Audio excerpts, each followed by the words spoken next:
A woman is wrapping her hands. She is sitting on an overturned rice crate in a room that smells like three things that should never exist in the same air: dried fish, tiger balm, and old blood. The cotton strips are frayed at the edges and stained the color of weak tea.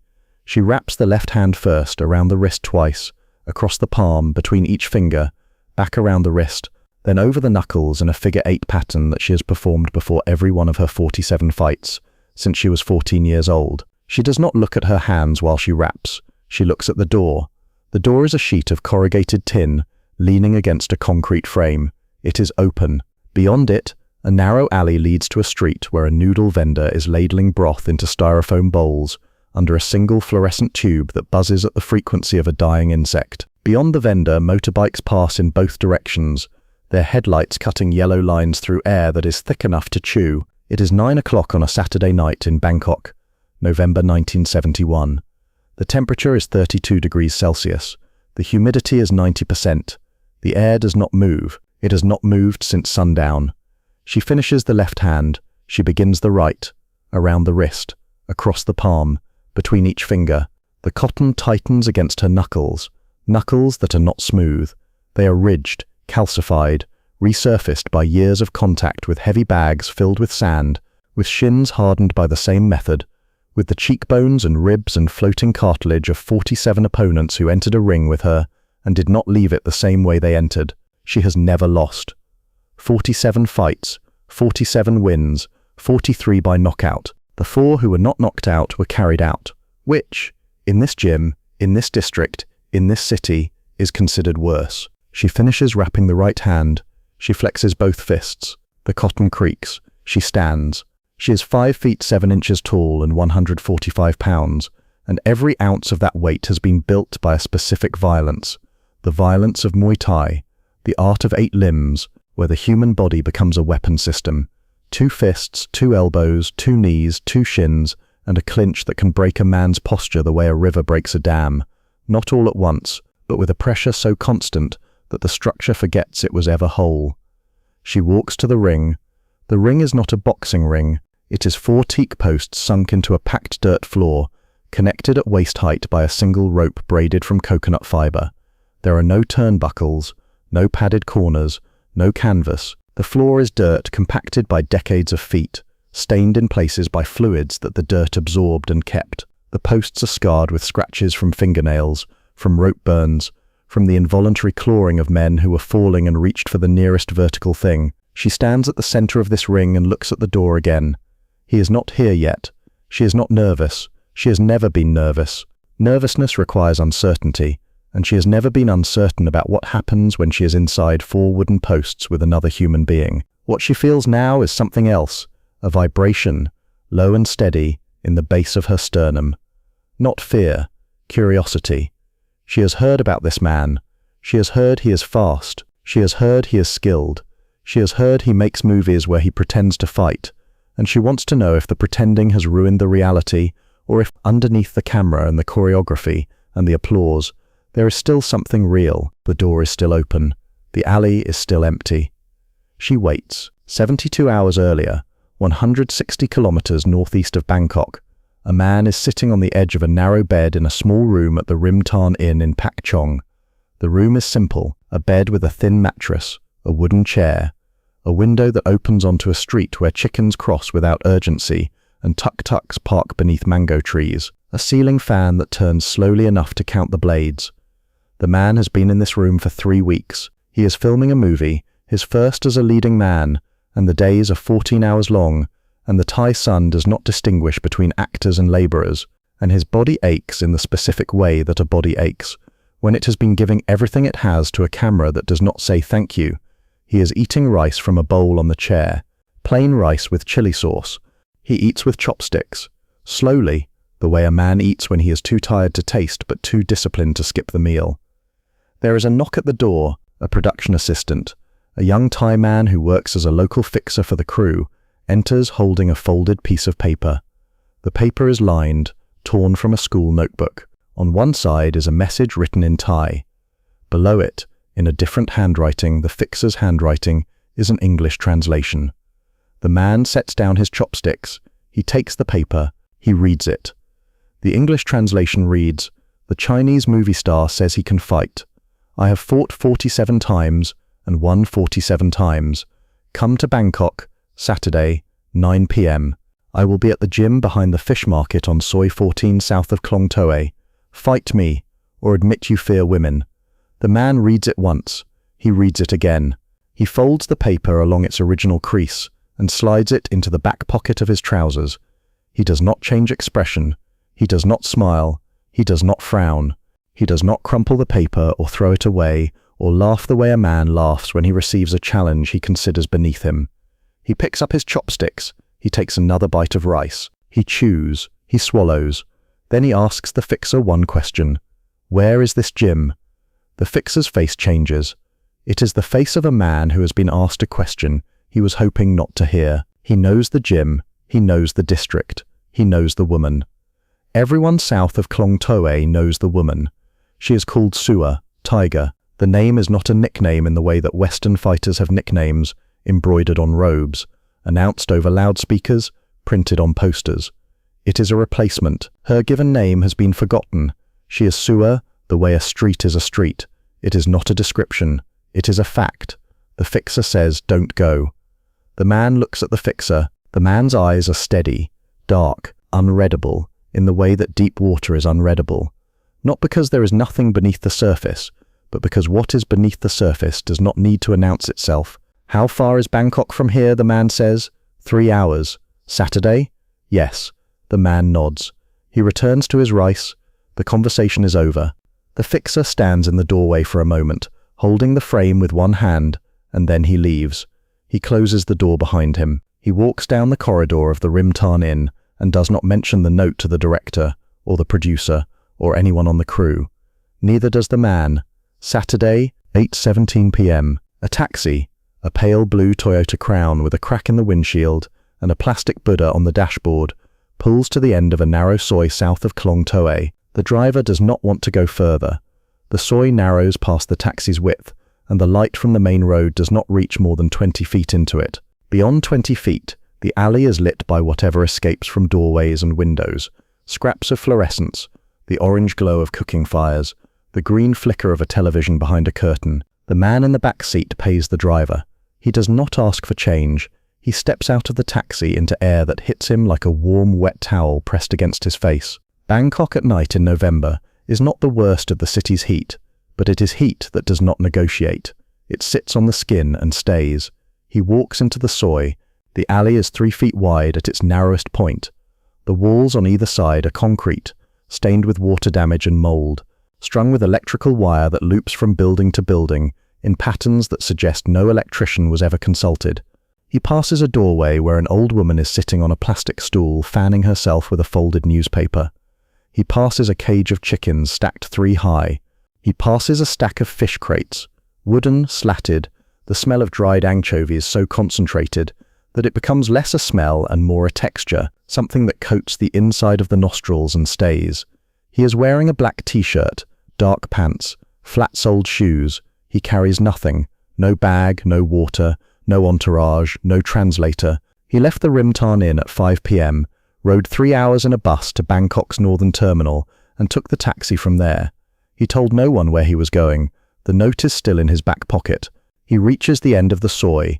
The alley opens into a space that was once a loading dock behind a fish market.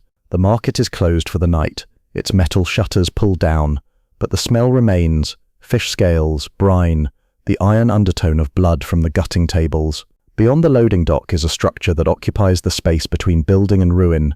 Concrete walls, some cracked, some missing chunks of masonry, a corrugated tin roof held in place by gravity and optimism, a single entrance, the tin door propped open, spilling light and noise into the dark.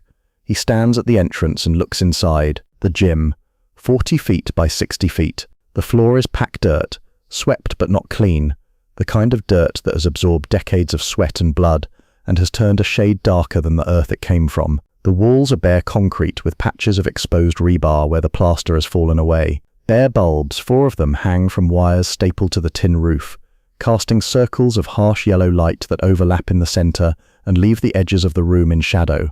A heavy bag hangs from a chain in the far corner, wrapped in duct tape where the canvas has split. A speed bag, homemade. A rice sack filled with sand hangs from a rope beside it. Along one wall, a wooden shelf holds hand wraps, a first aid kit held shut with a rubber band, 3 bottles of tiger balm, a transistor radio playing Thai pop music at a volume so low it is more rhythm than melody. The ring occupies the center of the room, 4 teak posts, 1 rope, packed dirt, and sitting on benches, on overturned buckets, on the floor with their backs against the walls. Approximately 30 people. Men mostly, trainers in tank tops and shorts, fighters with the specific lean of Muay Thai bodies, narrow waists, overdeveloped calves, shoulders that slope like the roofline of a temple. A few gamblers with money folded in their fists. 2 women sitting together near the door, one holding a baby that sleeps through everything. An old man with no shirt and a scar that runs from his collarbone to his navel, smoking a cigarette with his eyes closed as though the smoke is the most interesting thing in the room. None of them are looking at the ring. They are all looking at the door. They are looking at him. He steps inside. The temperature increases by 2 degrees. The bodies, the bulbs, the tin roof that has been collecting heat since noon. The gym is a box that stores warmth and offers none back. Sweat appears instantly on his forearms, on his neck, in the hollow of his collarbone. He does not look at the crowd. He looks at the ring. He sees the 4 teak posts. He sees the single rope. He sees the packed dirt floor. He looks at the dimensions and calculates, without conscious thought, the way a driver calculates the width of a lane, the distance from post to post, the space available for movement, the zones where the bare bulbs create shadow and the zones where they do not. Then he looks at her. She is standing beside the ring. Her hands are wrapped. She is wearing black shorts cut above the knee and a dark sleeveless shirt. Her feet are bare. Her hair is pulled back and tied with a strip of cloth. She is not warming up. She is not shadow boxing. She is not stretching. She is standing the way a person stands when they have already decided everything about the next hour and are simply waiting for the hour to begin. He looks at her the way he looks at every opponent he has ever faced, from the feet up. Bare feet, calloused, the toes gripping the dirt with a rootedness that comes from years of training on earth instead of canvas. Shins, visible below the shorts, hard, the surface slightly ridged from calcification, the result of thousands of kicks against banana trees, against heavy bags, against other shins, knees, scarred, functional, the patella slightly enlarged from repeated impact, hips, square, centered, the pelvis tilted slightly forward in the Muay Thai posture that loads the rear leg for kicking the way a spring loads for release, shoulders relaxed but not loose, the trapezius muscles developed from clinch work, from pulling opponents into knees, from the constant isometric tension of controlling another body at close range, hands wrapped in cotton, the knuckles visible through the fabric, each one a topographic map of damage received and delivered. Face, calm, symmetrical, except for a white scar through the left eyebrow where a cut healed without stitches. Eyes, watching him complete his assessment with the patience of a woman who has been assessed before and has never been assessed correctly. She finishes looking at him in 4 seconds. He finishes looking at her in 5, 1 second of difference. She smiles, not with her mouth, with the left corner of her left eye, a contraction so small that only someone who was looking for it would see it. She saw the extra second. She understands what it means. He took longer because he found more to evaluate. She turns and steps through the rope into the ring. He has not spoken. She has not spoken.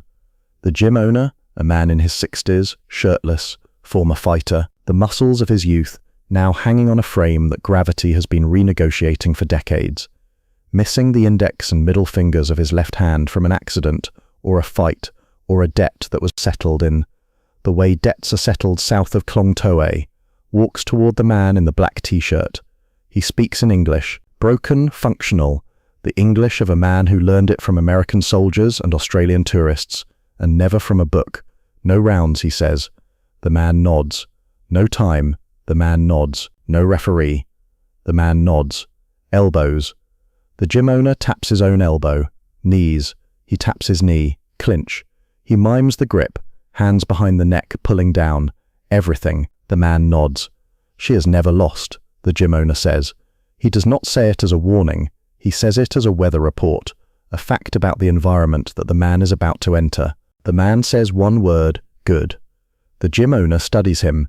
The man is 5 feet 7 inches, 135 pounds, 10 pounds lighter than the woman waiting in the ring. His frame is lean, the kind of lean that could be weakness or could be a system stripped to its essentials, a machine from which every unnecessary part has been removed.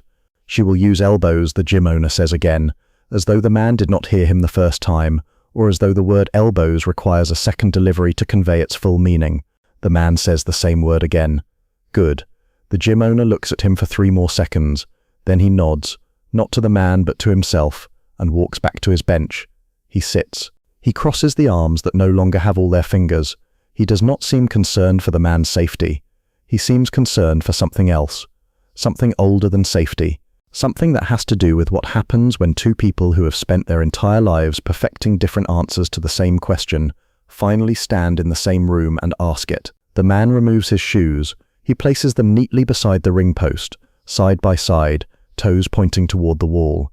He does not wrap his hands. The crowd notices. A murmur passes through the benches, the buckets, the floor, the low-frequency sound of 30 people registering a detail that does not make sense. Every fighter raps. The raps are not optional. They protect the knuckles, stabilize the wrist, absorb the shock of bone meeting bone. To fight without raps is either arrogance or ignorance, and the man does not look ignorant. He steps through the rope into the ring. The dirt is warm under his bare feet. He can feel the texture, compacted earth with a thin layer of loose dust on top, the kind of surface that gives slightly under pressure and holds footprints. He walks to the center. He does not bounce. He does not shadow box. He does not stretch. He stands, hands at mid-chest, open, relaxed, fingers uncurled, weight distributed evenly, breathing invisible. She is standing 6 feet away, hands wrapped, stance loaded, elbows tucked, eyes locked. Between them, 6 feet of dirt, 4 bare bulbs overhead, 30 people who came to see a knockout, and an entire ocean of silence that neither of them has broken since he walked through the door. The gym owner does not say begin. There is no bell. There is no signal. The fight begins when she decides it begins. She has not decided yet. She is reading him one more time, the way he stands, the way he breathes, the way his weight sits on the dirt, not on top of it, but in it, as though his feet have already made an agreement with the ground that the rest of his body is honoring. She takes one breath. She decides. She throws a teep. It comes from her lead leg, the left, and it is not a question, it is a statement. The ball of her foot drives toward his solar plexus with the mechanical precision of a piston that has fired 1,000 times and has never once misfired. The hip rotates behind it. The standing leg roots into the dirt. The entire kinetic chain, ankle, knee, hip, core, speaks a single sentence, asterisk, I am here. Where are you? He is not there. He sidesteps, 1 step to the right, 6 inches, no more, and her foot passes through the space his body occupied a quarter second ago. The air between her heel and his ribs is close enough that the fabric of his black t-shirt shifts, a ripple of cotton disturbed by the wind of a kick that found nothing. He does not counter. He returns to center. Same stance. Same hands, open, relaxed, mid-chest. Same breathing, invisible, as though his lungs have reached a private agreement with the room's humidity and decided not to participate. She pulls the kick back into guard. She is not surprised. Surprise requires miscalculation, and her first strike was not designed to hit. It was designed to measure. She has now measured 3 things. His reaction speed, faster than expected. His lateral movement, efficient. 1 step, no wasted motion, and his composure under attack. No flinch, no blink, no change in the architecture of his hands. She files these measurements in the same place she files all opponent data, behind her eyes, in a catalogue that holds 47 entries and has never needed a second volume. She throws a second teep, same leg, same target, same speed. He does not sidestep. This time he moves forward, into the kick, not away from it. His left hand comes up and meets her ankle at the apex of extension, the precise instant when the kick has committed all its force forward and cannot be recalled. His fingers wrap the ankle, not a grab, a guide, and he redirects the kick offline, past his right hip, the way a man opens a gate that was swinging toward him by simply pushing it the rest of the way. It was already going. Her foot lands wide, her stance opens for a fraction of a second. The fraction that, in 47 fights, has never existed because no one has ever redirected her teep mid-flight. She recovers instantly, pulling back into guard, resetting her weight, but something has happened that both of them can feel. The calibration has shifted. She sent a statement. He edited it. She narrows her eyes by 1 millimeter. The contraction is involuntary. It is the face of a woman encountering punctuation she did not put in her own sentence. On the benches, a man uncrosses his legs and recrosses them the other way. A gambler folds his money tighter. The baby near the door sleeps on. The transistor radio plays a song about rain. She escalates. The teep was a prologue. The fight begins now, and it begins in the language she has spoken since she was 14. The language of Muay Thai, which is not a language of single words but of compound sentences, each strike connected to the next by grammar that takes a decade to learn and a lifetime to speak fluently. She throws a roundhouse kick, right leg, aimed at the outside of his lead thigh. It is the workhorse of Muay Thai, the strike that accumulates damage over rounds, the strike that makes legs stop working by the 4th minute. The shin, her shin, calcified from years of kicking banana trees wrapped in rope, rotates through the air at hip height, heavy and fast and carrying the specific authority of a weapon that has broken men's stances like dry branches.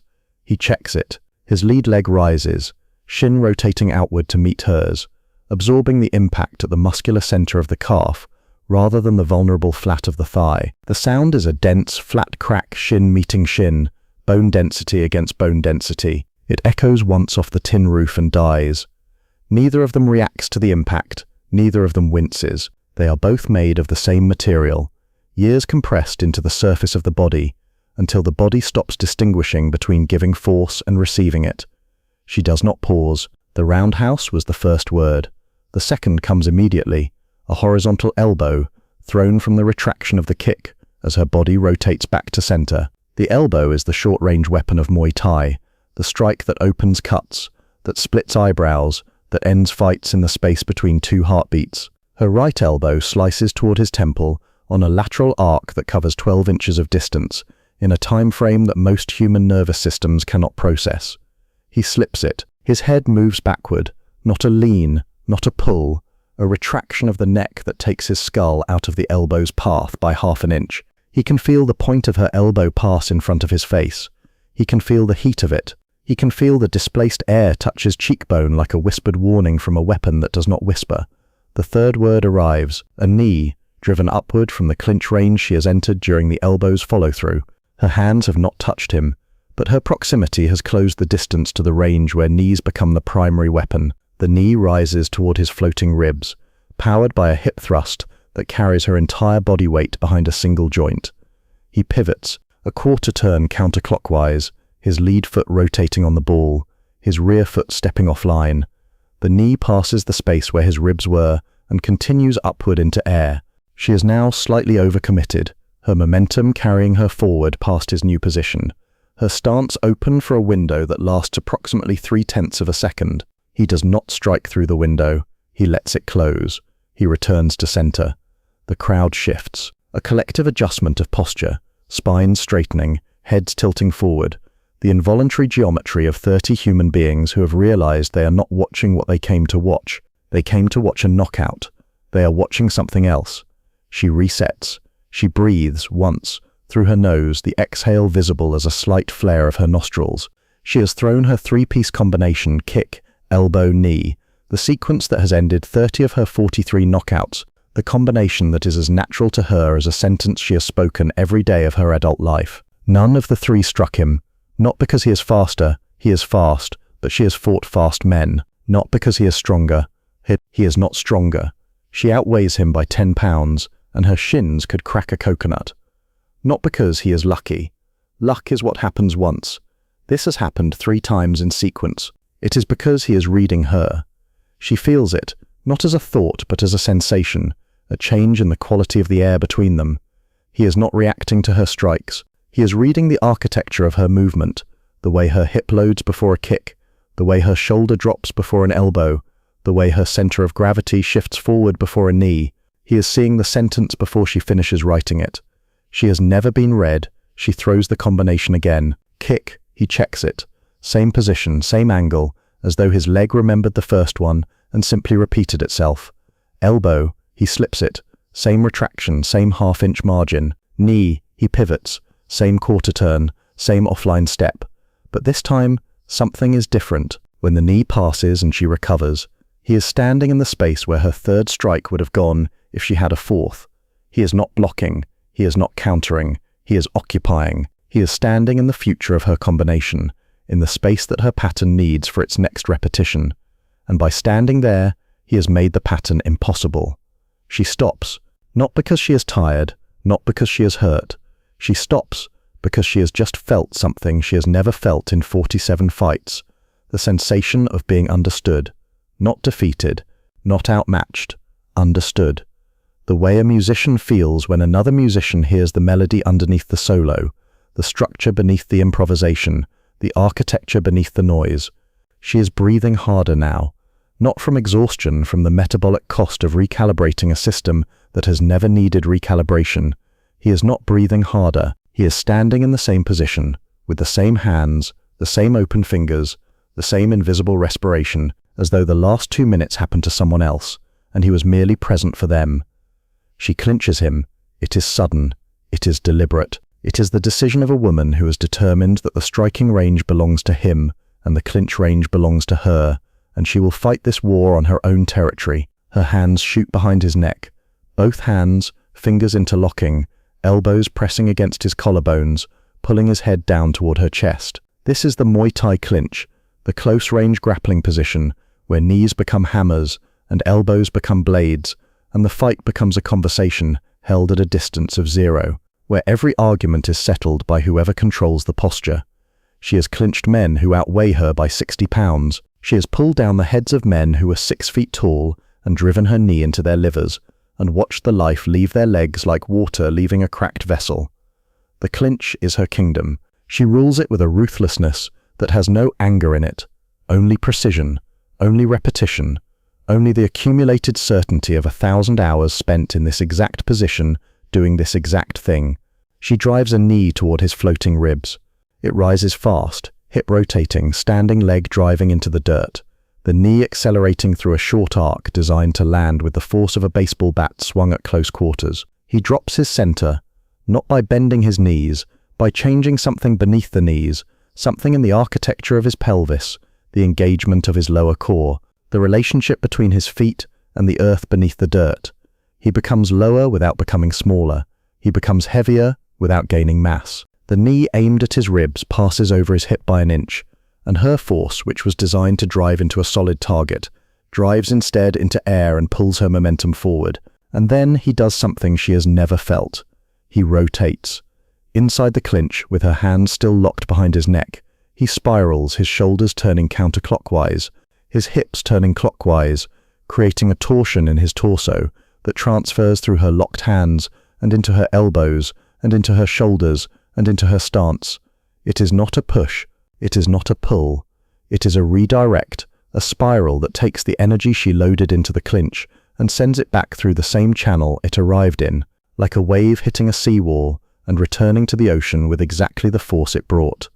Her grip breaks, not violently, organically. Her fingers unlock, her elbows separate, her hands release his neck, and she stumbles backward.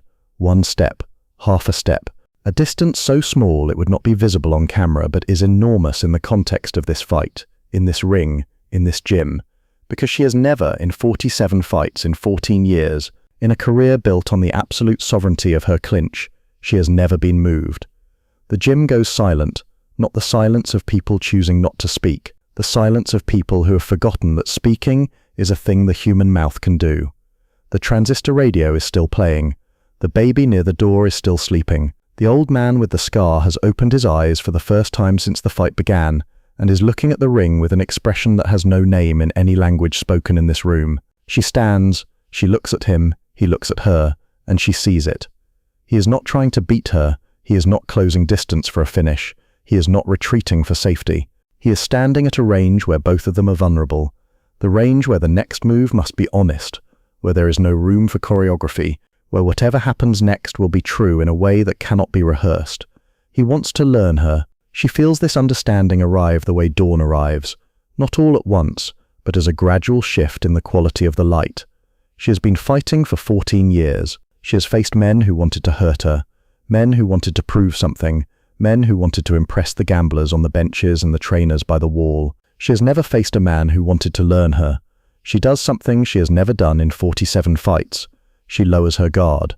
2 inches, her wrapped fists drop from her cheekbones to her jawline. It is not a surrender.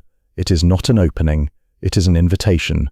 A door left ajar by someone who wants to see what walks through it. Asterisk, show me yours. He responds. He throws 1 strike. A straight lead. His right hand firing forward on a direct line from his shoulder to her sternum. It is the foundational strike of Jeet Kune, the art of the intercepting fist. The punch that is not a punch but a philosophy, expressed through the medium of a closed hand traveling in a straight line. It stops 1 inch from her chest. The air between his knuckles and her sternum is warm and still. The fist does not tremble. The arm does not shake. The inch of distance is held with a control so precise that it is more violent than impact, because impact is what happens when control fails, and this inch is what happens when control is absolute. She looks down at the fist. She can feel the heat of his knuckles through the fabric of her shirt, though they are not touching. She looks up at his eyes. She sees what he sees, not competition, not victory, not defeat, recognition. 2 people who have spent their entire lives perfecting different answers to the same question, standing in a ring made of 4 teak posts and 1 rope, on a dirt floor in a city of 4 million people, and recognizing that the answers are different and the question is the same. She bows. It is a Wai Kru, the traditional Muay Thai bow. Her wrapped hands come together, fingers pressed, palms touching. Her head lowers. The bow is deep, formal, and holds for 3 seconds. It is not the bow of a woman who has lost. It is the bow of a woman who has found something she was not looking for. He returns the bow, not a Wai Kru. He does not know the Wai Kru. His bow is simple, an incline of his head, both hands lowering to his sides, his eyes closing for 1 second. The bow of a man who has been given something he did not earn and knows it. The gym owner stands up from his bench. He looks at both fighters. He does not speak.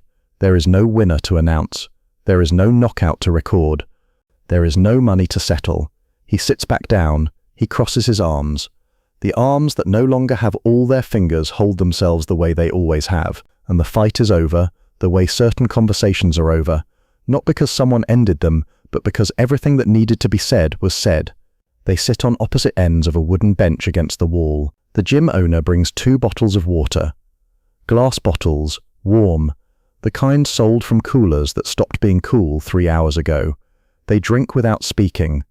The crowd disperses. Gamblers leave first, muttering. They came for blood and got a language lesson. Trainers leave next, some looking back at the ring, some looking at the bench. The 2 women near the door leave with the baby, who has slept through the entire evening without learning that anything happened. 3 minutes pass. She speaks first, in Thai. A young trainer standing nearby, a boy of maybe 17, thin, with the oversized hands of someone whose body is still growing into its frame, translates into English. Your hands are fast, but your hips are honest. That is rarer. The man looks at her. He nods. He understands what honest means in this context. It means his movement does not lie. It means his body does not promise one thing and deliver another. It means his hips tell the truth about where his weight is going. And in the fighting world, honesty is a vulnerability that only the very skilled can afford. He speaks, in English. The young trainer translates into Thai. Your clinch is the best I've felt. I want to learn it. She looks at him for a long time. She is not deciding whether to teach him. She is deciding something larger, whether this man, who came from a different country and a different art and a different century of martial tradition, is the kind of student who would honor what she teaches. She decides in the time it takes to blink. Come back tomorrow. He nods. He does not come back tomorrow.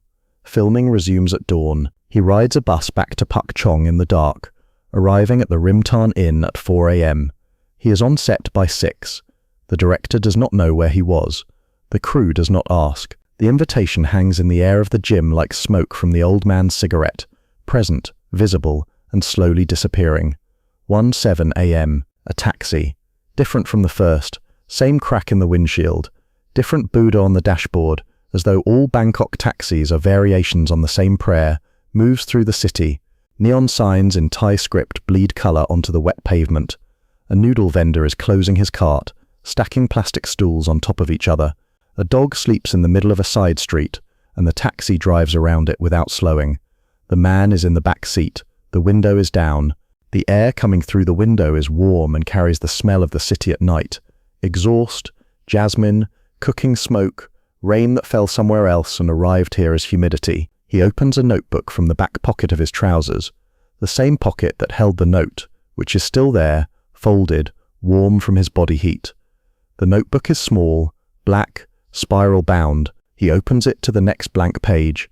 He writes with a pen that he carries in the spiral binding. One sentence: "She fought like water that had been set on fire. I have never seen anyone use a clinch like that. Absorb this." He closes the notebook. He puts the pen back in the spiral. He leans his head against the seat and watches the city pass through the window. The neon, the motorbikes, the vendors, the dogs, the people who are still awake at 1 a.m. because Bangkok does not believe in sleep, only in different states of waking. He does not sleep. He does not close his eyes. He watches the city the way he watched the woman, not to judge it, but to learn it. Back in the gym, the lights are off. The bare bulbs are dark. The transistor radio is silent. The ring stands empty. 4 teak posts, 1 rope. A packed dirt floor that holds the footprints of 2 fighters who stood 6 feet apart, and then 3 feet apart, and then 0 feet apart, and then 6 feet apart again. The footprints will be swept away in the morning. The dirt will be compacted again by new feet. The gym will resume its life, and this night will become what most extraordinary things become: a story that a few people tell and fewer people believe. On the bench against the wall, 2 glass water bottles sit side by side. One is empty. One has a single sip remaining. A young trainer, the 17-year-old with the oversized hands, is sweeping the floor with a broom made of bundled reeds. He sweeps the dirt from the ring. He sweeps the dirt from around the benches. He reaches the bench where the bottles are sitting. He picks them up. He pauses. He sets them back down, side by side, exactly where they were. He does not know why he does this. He will not understand why for another 30 years, when he is an old man running this gym himself, and a young fighter will ask him about the night that 2 people fought without a winner, and sat on a bench without a word, and left behind 2 water bottles that nobody moved for 3 days. He will tell the story the only way he knows how, the way it was told to him by the silence of the room on the night it happened. It was not a fight, he will say. It was a conversation in a language that doesn't have a word for losing.